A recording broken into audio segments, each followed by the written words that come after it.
Hoy nuestra pregunta va a ser ¿por qué hay tantas dificultades, cuestionamientos y especulaciones sobre el tema de los partidos políticos? Es un tema interesante. Los partidos políticos han sido considerados siempre pilares de la democracia. En algún momento se los ha considerado indispensables. La pregunta seguirá. Bueno, siempre es así. Acá estamos con Nicolás Reynoso en la parte técnica, Pablo Marmorato, como siempre, al lado mío, y Pablo tiene que decirle algo. Buenas tardes, antes que nada, a todos los oyentes, a vos, Graciela. Te cuento, desde hoy tenemos el acompañamiento de Tenaris, del grupo Techin, así que muchas gracias al grupo invirtiendo en el desarrollo de la Argentina, su industria y su gente. Muy bien, seguimos viaje. Adelante. Y estamos, además de con Pablo y Nicolás, nada menos que con Manuel Mora y Araujo, que es sociólogo y analista político, fundador de la empresa consultora Ipsos, Mora y Araujo, autor de numerosos libros en los campos de la política y la sociología, que días atrás escribió un artículo en un matutino titulado "La política sin partidos parece tendencia irreversible". Y esto nos va a ayudar a pensarlo Facundo Sores Lastra, que es abogado por la Universidad de Buenos Aires, con una larga trayectoria en la Unión Cívica Radical. Comenzó su militancia en Franja Morada. Facundo fue intendente de la ciudad de Buenos Aires desde 1987 a 1989 y a lo largo de su carrera ocupó diversos cargos ejecutivos y legislativos. Ambos son muy amigos míos. Entre ustedes. Y entre nosotros también. Bueno, así que va a ser realmente una charla de café con usted, que lo estará tomando de sobremesa. Bueno, Manuel, contanos un poquito qué te llevó a escribir este artículo, bueno, qué inquietudes tuviste. Está muy bien tu pregunta, porque muchas veces uno no habla del origen, de la génesis de las cosas que escribe, ¿no? Este artículo no es, como lo podría decir, un artículo de ideas, no es que yo tenía una idea en la cabeza y la desarrollé, sino que es un artículo que expone unos datos.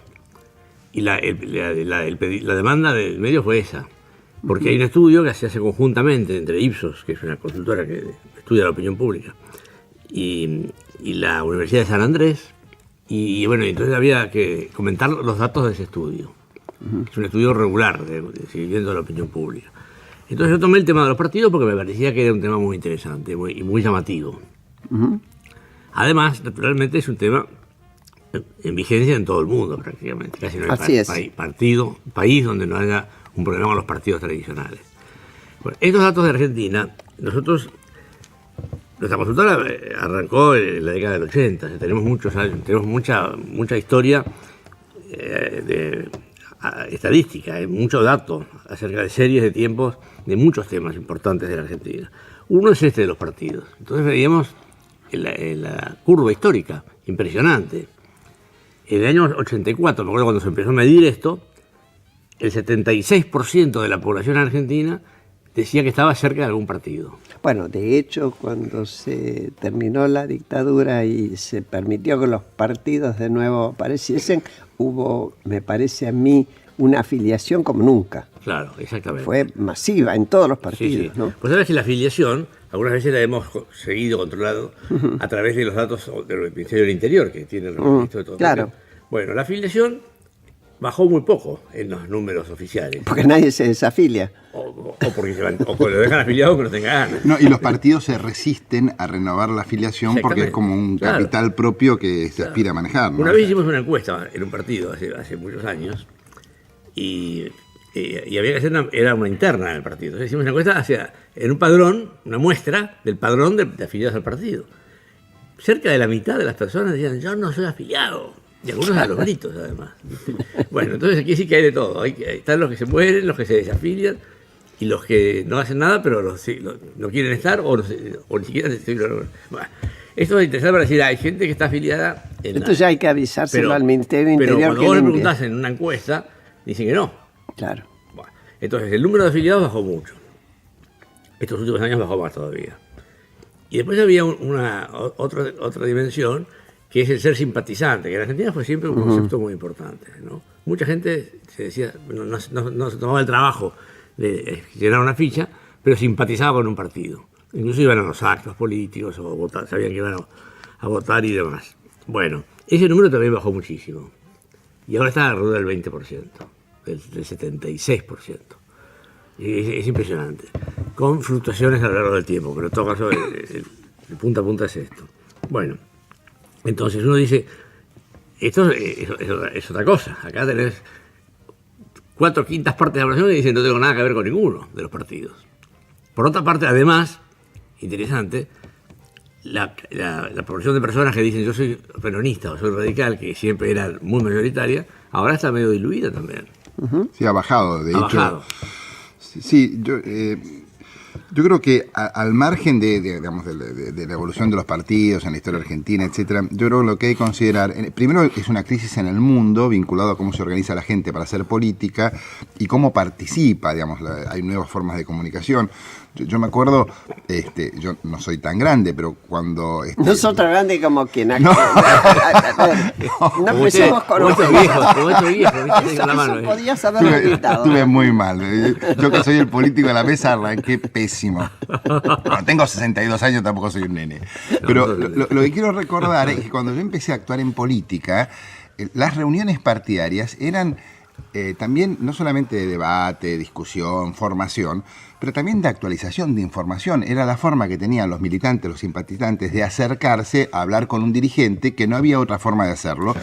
Hoy la llegada de una persona, de un dirigente político, de un dirigente social, de un académico, de alguien que tiene algo para decir, tiene diversos canales, muy distintos al casi exclusivo que tenían los partidos políticos. Entonces, ¿y ustedes tenían el dirigente o los libros que escribía o lo que se emitía como prensa? Seguro. Y el partido funcionaba, nosotros en la Franja Morada, que fue transcurriendo muchas cosas a lo largo de su historia, teníamos grupos de estudio, historia, filosofía, sociología, política, nos formábamos, discutíamos, había asambleas. En las asambleas eran casi una carrera ascendente de cuadros, el que se destacaba, el que argumentaba mejor, el que demostraba una posición más sólida, al tener un espacio gregario donde se juntaba, adquiría un reconocimiento que lo hacía un dirigente. Ahora, ese tipo de funcionamiento no existe, y también se nota en que, con todo respeto a todos los colegas y compatriotas que desde distintas las fuerzas políticas se dedican a este noble oficio de la política, la verdad que uno no ve tanto cuadro político. En el Congreso uno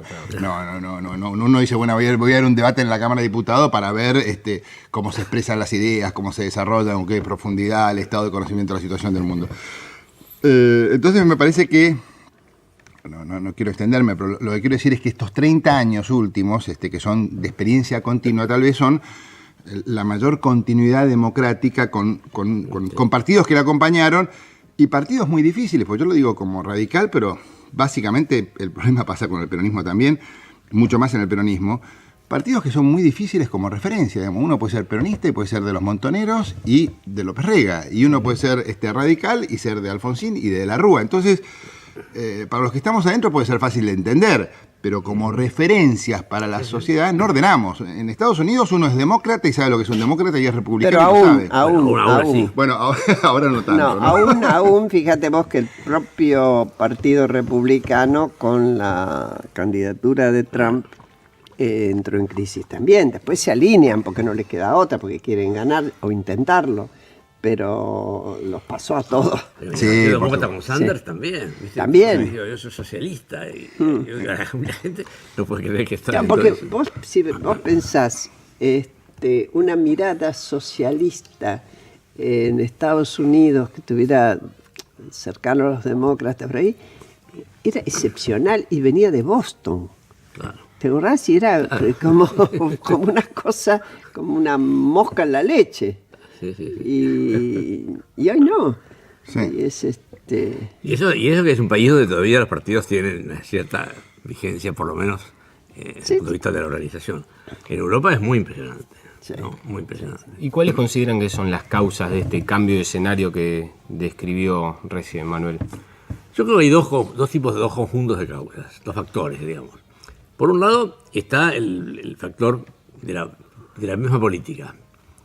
Me parece que el mundo ha llegado a una percepción bastante común de que hay algo así como lo que se llama una clase política, que los partidos sostienen una cierta tipo de personas que viven de la política, hacen lo que se les da la gana, tienen privilegios y supuestamente deberían representar a los ciudadanos y no lo hacen. Esto es más o menos así, muy esposado, un factor. El otro factor tiene que ver con la cultura y los medios de comunicación y demás. La gente aprendió a comunicarse De otra manera. de otra manera y de manera directa. ¿Me entendés? Y el partido pasó a ser no tan necesario para tener una voz política. El partido era una forma de decir, yo hago política, tengo algo que ver con la política. Participo, soy miembro, me identifico, aunque sea simbólicamente. Hoy se puede hacer, hay muchas maneras de hacer eso. Facundo. No, yo quisiera agregar que yo creo que también tiene que ver con la perplejidad del mundo acerca de un mundo que se quedó sin dos factores ordenadores, perdió uno de ellos. El capitalismo fue la forma en que desarrolló un modelo y el socialismo era la alternativa. Y el socialismo era un factor ordenador, digamos, ¿por qué las leyes sociales son más avanzadas en Alemania, en la República Federal de Alemania, que en el resto de Europa? Porque Alemania competía con el comunismo que ofreció otras cosas. Además entonces, tuvo que absorber la Alemania del sí, Este. eso posteriormente, pero mientras competían con el modelo, era de los pocos países que tenían leyes de participación de los obreros en el sistema de decisiones de las empresas. Mientras el socialismo existía como alternativa, el capitalismo ordenaba su debate también acerca de la derecha, la izquierda, conservadores, quienes eran más pro mercado y más pro Estado.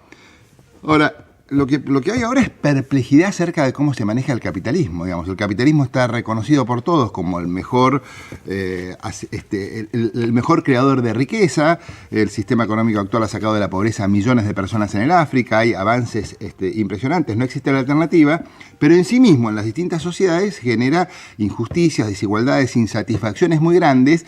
Y no está claro, digamos, la sociedad y no solamente la política no está ofreciendo alternativas claras de cómo se supera eso. Entonces, no hay un debate político ordenado, los partidos que debieran ser los que lo hacen no lo hacen. Entonces, hay crisis de representación. Más bien le huyen. La gente busca sus salidas y los medios de comunicación tiran una cosa, estados de consenso en la sociedad tiran otros. Entonces, y eso inclusive va haciendo que no se construyan fuentes de poder que sostengan alternativas. Claro. Entonces me parece que más que nada es un problema de falta de perspectiva. Y por supuesto que partidos organizados ayudarían a generar, no serían suficientes, pero ayudarían a ordenar eso, a alinear, a procurar generar consensos en relación a un determinado camino. Y si lo consideramos, a nosotros tenemos el agravante de la confusión, porque, por ejemplo, en Argentina no existe una fuerza conservadora de centro derecha como tal. El liberalismo, ¿quién dice en la Argentina que hoy hay que privatizar todo, que hay que concentrar, bajar los impuestos para generar riqueza y quedar? Eso no lo dice nadie. Bueno, hay una diferencia, yo he notado con otras sociedades bien cercanas a las nuestras, por ejemplo Chile. Imposible pensar en la Argentina una derecha tan conservadora en muchos sentidos como en Chile. Imposible pensar, y supongo incluso que en Chile deben estar cambiando las cosas, ¿no? Pero, bueno, a lo mejor eso ayuda a confundir, porque de otra manera te lo pone más negro y blanco, ¿no? Sí, en parte acá, sí. Algo tuvo que ver nuestra historia, porque el peronismo hizo ruido, y desde plano, muy fuerte, ¿no? Porque primero absorbió votantes que venían de las tradiciones obreras, socialistas, etc., y votantes que venían de la tradición conservadora en las provincias. Claro. Y además absorbió dirigencia de ambos lados. Y fue una especie de mix, de mezcolanza. Una gran aspiradora. Una gran aspiradora, pero que disolvió en gran medida las tradiciones del socialismo y del conservadorismo. Uh-huh. Sí. Y le costó mucho después a unos y a otros constituirse con identidad propia, ¿no? Me gustaría mirar de los dos partidos tradicionales, y para después pasar, bueno, a otros puntos, el origen de uno y de otro. Es decir, cómo creció el radicalismo, desde dónde, y el peronismo, desde dónde construyó el poder. En dos casos, desde dónde advinieron al poder. Sí, bueno, Manolo va a poder decirlo mucho mejor que yo, pero está claro que la primera diferencia, después que Manolo se explaye, es la relación con el Estado y la relación con la sociedad. Uno es un movimiento que surge como un reclamo frente a un sistema y a una organización del Estado. ¿Cuál? Y el radicalismo y el peronismo es una consecuencia del Estado, de las Fuerzas Armadas, del poder constituido, que desarrolla un proyecto y desde el Estado lo propicia, ¿no? Sí, Manuel tendría... No, bueno, ahí está ahí, obviamente. Claro, pero ¿qué produjo eso? Claro, ¿qué produjo eso? Bueno, Cada vez, sí. ¿qué se conformó? Es un tema, ¿no? Interesantísimo. En parte tiene que ver, me parece a mí, que con el origen tuvo que ver con el contexto que se vivía en ese momento en la Argentina y el mundo, que era el contexto de la Segunda Guerra, ¿no? Entonces, había gente que simpatizaba con los países del eje. Es así. Mucha gente nacionalistas, los que fueran. Y los militares argentinos fuertemente orientados en esa dirección. Y de ahí sale el peronismo, nos gusta o no nos guste. Después, por supuesto, que sumó muchas otras líneas. Y el radicalismo era un partido que básicamente estaba muy jugado, en su inmensa mayoría, con el mundo llamado así democrático, ¿no? Uh-huh. Más liberal. Sí, muy inspirado. Más liberal en lo político, por lo menos. Alem había sido. Alem, que estuvo muy en el origen de la organización partidaria, estaba muy inspirado en la organización de los partidos políticos americanos. Lo había leído, seguía ese modelo de organización partidaria. Pero déjenme recordar un tema vinculado también a este tema de lo que el propio Perón hablaba, que era el movimentismo. Que si uno profundiza sobre la idea de movimentismo en contra de la idea del partido, genera esta cosa mucho más abierta, mucho más confusa, que cuando hay un liderazgo claro y alguna cosa clara, puede juntar a todo el mundo, pero que luego empieza a ser confuso. Yo recuerdo una carta que le escribe Perón después del golpe contra Ilía, donde muchos sectores del peronismo colaboraron, y donde Perón le dice a su delegado en Uruguay: bueno, yo veo bien las cosas porque prohibieron el Congreso, prohibieron los partidos políticos. Eso a nosotros no nos perjudica porque no somos un partido y somos un movimiento. No dice no nos conviene, nos conviene. Nos conviene, dice. Nos conviene que cierren a los partidos políticos. Y luego uno tiene que escuchar que los peronistas dicen que fueron el partido político más grande de Occidente. Si uno sacaba las afiliaciones obligatorias a los partidos comunistas, del partido político más grande de Occidente, y la verdad nunca creyeron en el partido como tal, ¿no? Sí.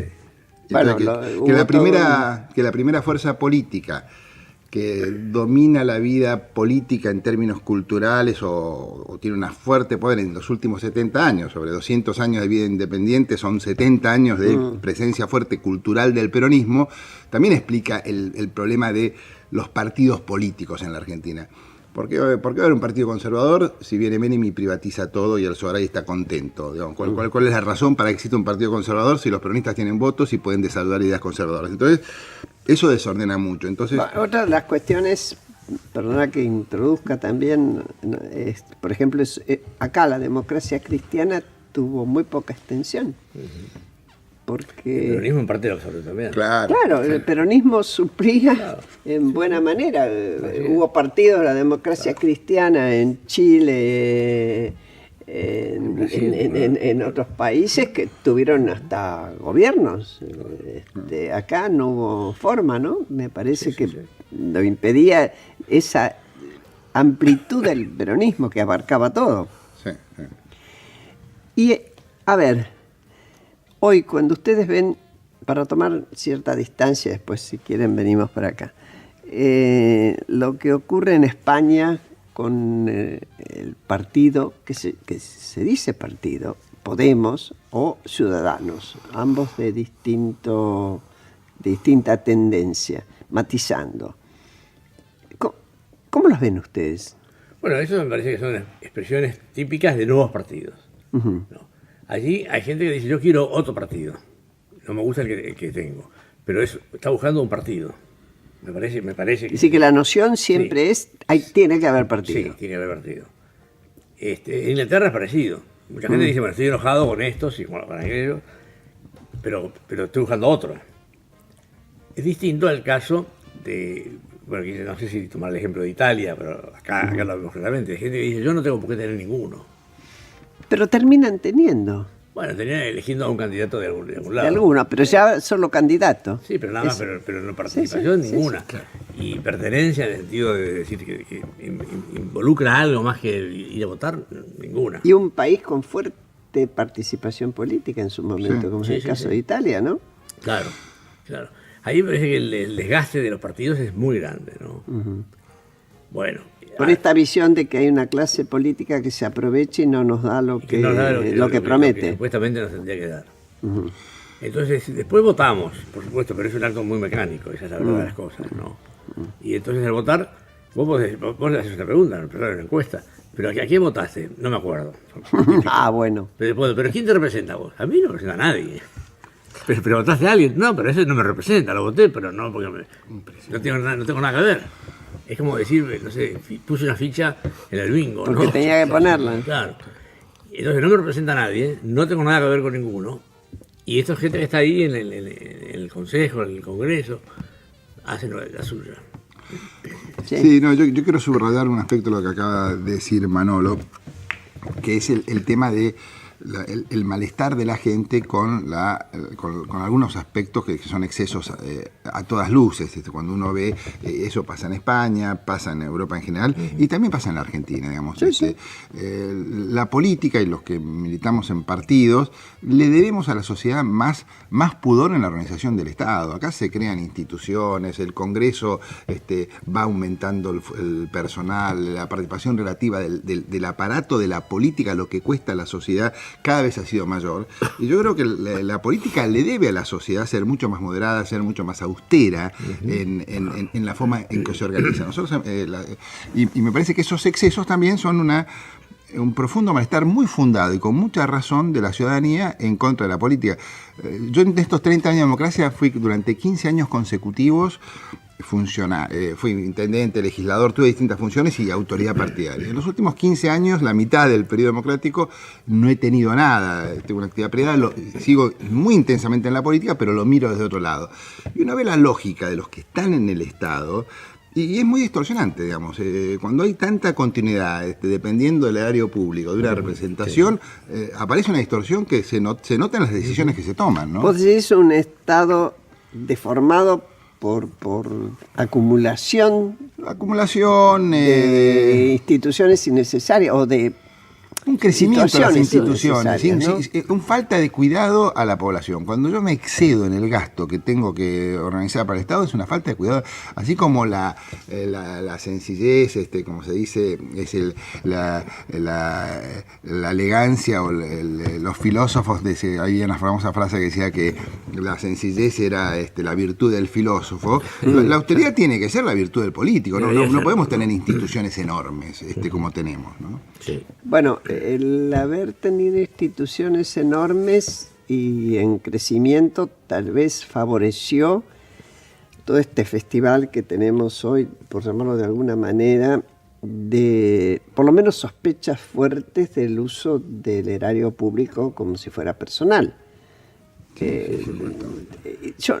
Es más, y aquí alguno me va a querer colgar de los pulgares, pero creo que tiene que ver con el kirchnerismo y demás y su natural propensión a hacerlo. Pero uno puede pensar que facilita las cosas a cualquiera que tenga bajo nivel de pudor. Claro. Sí, porque todo está hecho para... Sí. Los otros días, Guillermina Tiramonti, que está ayudando en la provincia de Buenos Aires, nos contaba, ella está obviamente en educación, que es su particular atención, viene de la academia, por primera vez se encuentra en la gestión y se quiere morir con la burocracia.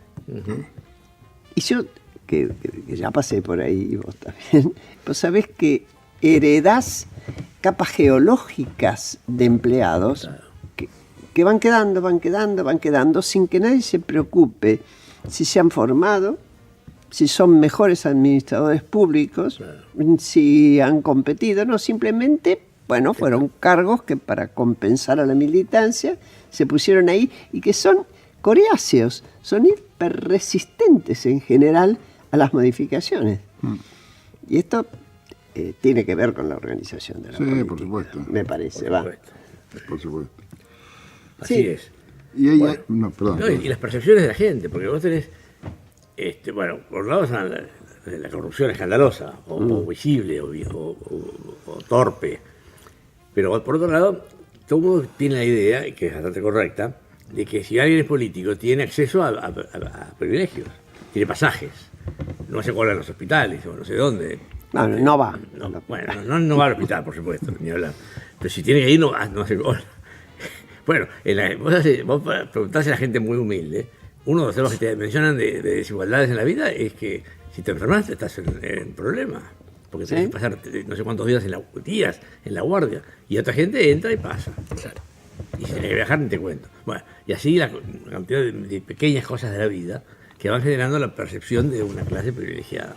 Así es. Y por otro lado, perdón, Graciela, Sí. cuando esto sucede, los partidos políticos, cualquiera sea, acuden a candidatos que no tienen nada que ver con la política. Entonces, Palito Ortega es gobernador por el peronismo, Del Celde viene por el PRO, Martín Lustó es candidato del radicalismo. Entonces, los partidos son varos, pero cuando hay que jugar, ni siquiera pueden sacar un hombre de sus filas, tienen que buscar, y algunos andan bien y otros no andan bien, porque no están Sí, los capacitados, no miden, tienen los miden vocación. en popularidad. Sí. Pero- Claro, que en realidad es conocimiento ante todo. Sí, conocimiento, Sí, desde después ya, un poquito desde de ya. simpatía. Sí, Así es. sí, Bueno, es un así tema es. ese, ¿no? Seguimos enseguida.